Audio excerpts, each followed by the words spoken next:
Have you ever had someone younger than you look you straight in the eyes and make you feel as though everything you had accomplished in your life still wasn't enough? Have you ever been compared to another man and wondered how someone could judge your entire character without knowing even half of what you had lived through? And what would you do if the person saying those words was your own son-in-law? The man you had welcomed into your family, trusted around your daughter, and treated with more patience than he probably deserved? I never expected to hear those words from Ethan, but that night, during what had started as an ordinary family argument, he looked at me with anger in his eyes and said something I would never forget. "You'll never be like my dad." For a few seconds I said nothing, not because I didn't have an answer, and certainly not because his words had defeated me.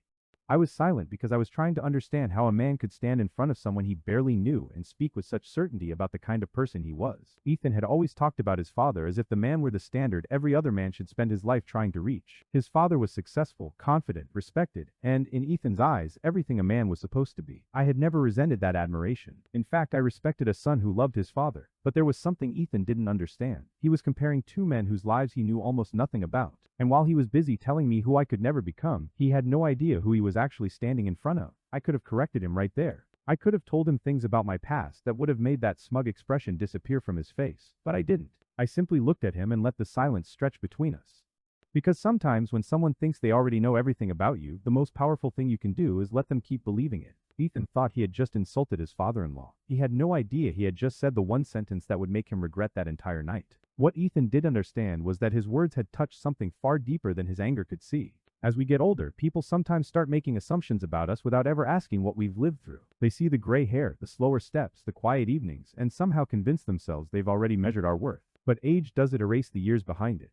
It doesn't erase the sacrifices, the mistakes, the responsibilities, or the battles nobody else ever witnessed. And Ethan had no idea how many of those battles I had fought. To him, I was simply his wife's father, a quiet older man who preferred staying out of other people's business and never felt the need to announce everything he had accomplished. He mistook my silence for weakness. He mistook my patience for fear. And worst of all, he mistook the fact that I didn't talk about my past for proof that I had no past worth talking about.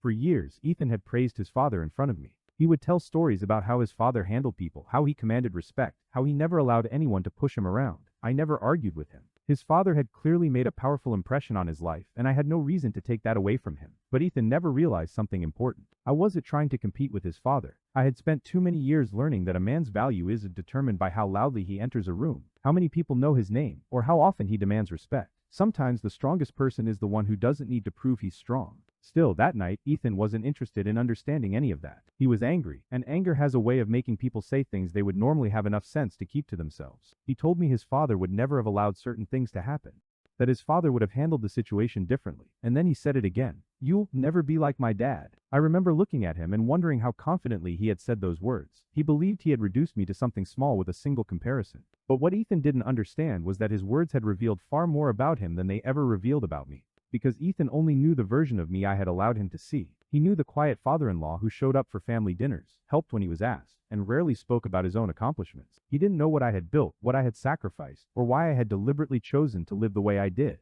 And that was the part that would haunt him later. Because before that night was over, Ethan was going to discover that there is a world of difference between knowing someone's age and knowing their life.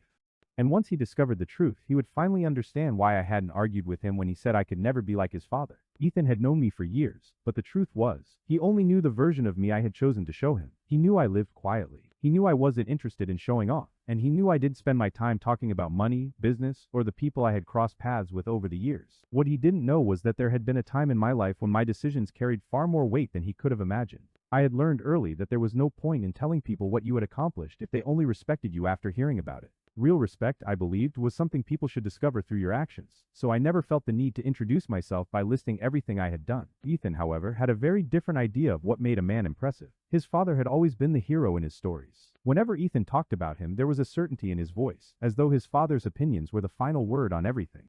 If his father would have handled something one way, then that must have been the right way. If his father believed someone was worthy of respect, Ethan seemed ready to accept that judgment without question. I never challenged him. I thought perhaps, with time, Ethan would learn that life was far more complicated than the stories we tell ourselves about the people we admire. But there was another reason I stayed quiet. I knew things about Ethan's father that Ethan didn't know. Not secrets I had been saving as ammunition. Not some dramatic revelation I had been waiting years to use against him. Just pieces of a history Ethan had never bothered to ask about. And that night, as he stood there praising his father while putting me down, I realized something uncomfortable. Ethan had spent so much time admiring the man he believed his father was that he had never learned how to recognize character in anyone else. He looked at my quiet life and saw weakness. He looked at my age and assumed I had become irrelevant. He looked at the fact that I didn't fight back and assumed I could. But he was about to learn the most important lesson of the night. A quiet man isn't necessarily powerless. Sometimes he's simply experienced enough to know exactly when to speak. I could have ended the argument right there. I could have told Ethan everything he didn't know about me. Instead, I asked him one simple question.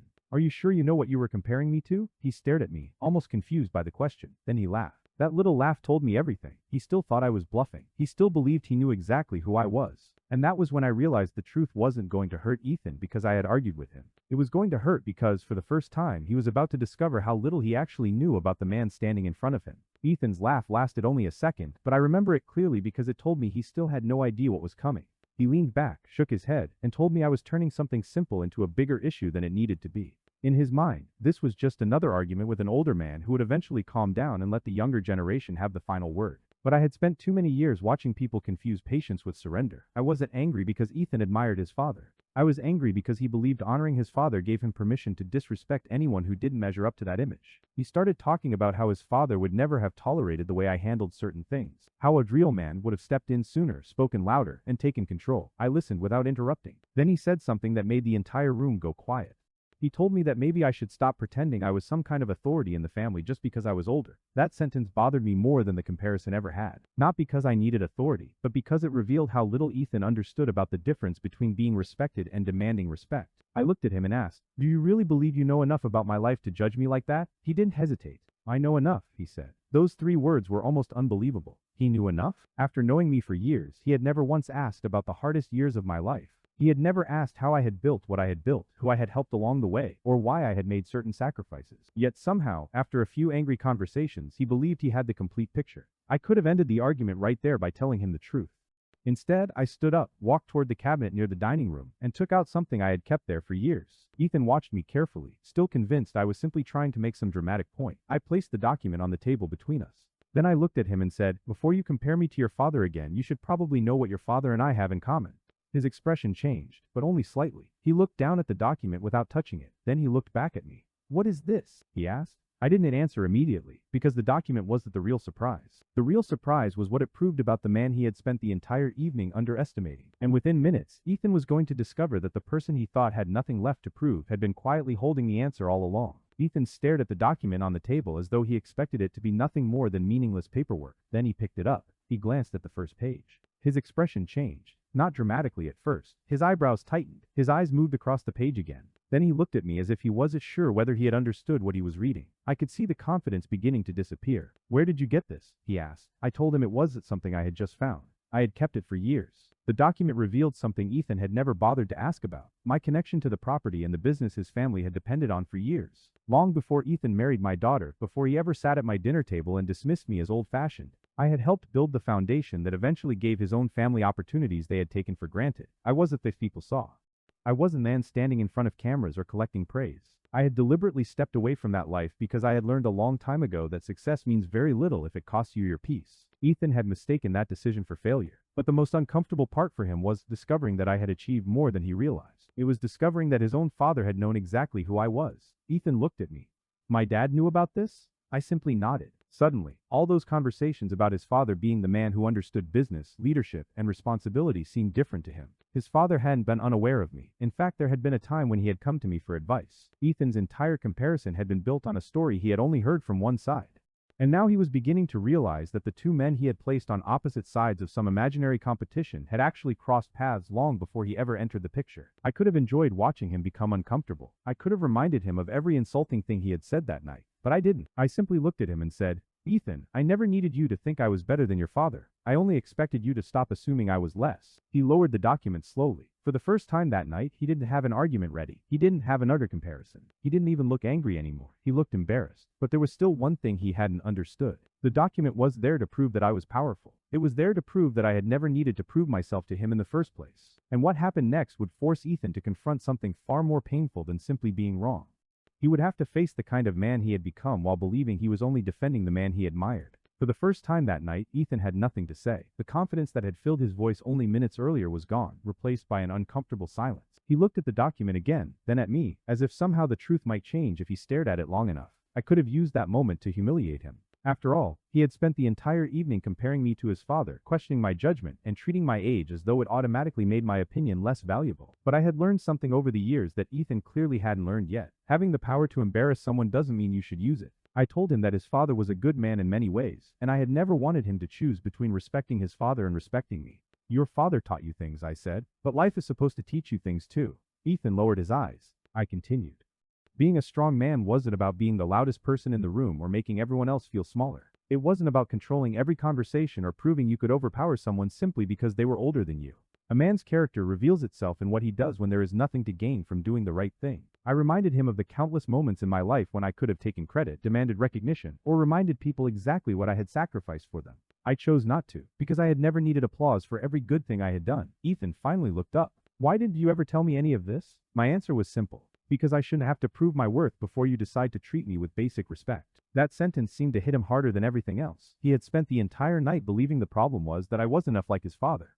Now he was beginning to understand that the real problem was that he had been measuring people by the wrong things. But I wasn't finished. I told him that one day he might grow older himself. One day he might have decades of experience behind him and watch someone younger dismiss everything he had learned simply because they believed they knew better. And when that day came, I hoped he would remember this night. I hoped he would remember how quickly confidence could turn into embarrassment when assumptions finally met reality. Ethan sat there quietly. For several seconds, neither of us spoke. Then he finally said, I was wrong. It was the first honest thing he had said all evening, but I knew an apology alone would erase what had happened. The real question was whether Ethan had finally learned the lesson, or whether he was only sorry because he had discovered who I really was. And what I decided to do next would answer that question. I looked at Ethan sitting across from me and realized that this was the moment when I could decide what kind of ending this night would have. I could have reminded him of every disrespectful word he had spoken. I could have made him feel small in front of my daughter. I could have shown him exactly how much power I had been quietly keeping to myself. But honestly, none of that would have made me feel any better. I had already spent enough of my life learning that revenge can give you a moment of satisfaction, but wisdom gives you something that lasts much longer. So I pushed the document back toward him. Keep it, I told him. He looked surprised. Why? Because I want you to remember this night, I said. Not because I want you to be afraid of me, but because I want you to remember how wrong you were about someone simply because you thought you knew him. Then I said something that made him completely silent. Ethan, if you really respect your father, then stop using his name as an excuse to disrespect other people.